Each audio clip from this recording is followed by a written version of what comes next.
So public holiday, 5th of the 5th, 25.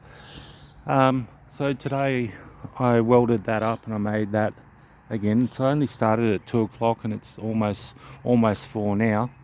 Very funny. Once you do one and you sort it all out, then the other one goes so quickly it's not funny. So this time what I've done is I've got my bracket on the engine hoist. I chained it up there, so around it and looping it. Then because there's a 90-degree bracket on there to stop it falling that way, what I did is I just tied that to the ladder, and as I jack it up, because the angle that goes up will not be right, I've managed to get one bolt in just there.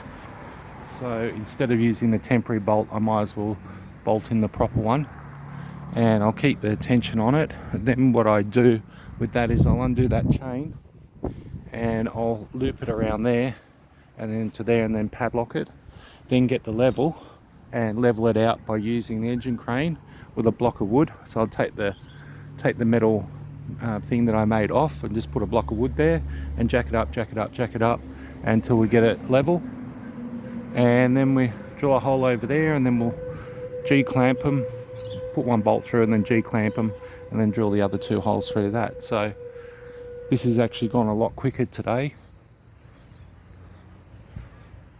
So realistically, you know, if I take tomorrow off work, I could get potentially both of those. I'd definitely get one done, but I could potentially get the other one done. And what I've done is I put a line for my slope for the water to run off. So it's 2 degrees, and basically where those lines are, just there.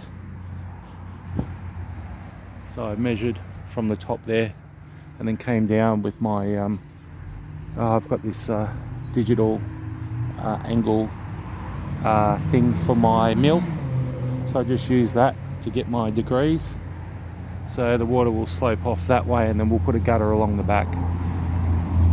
Okay.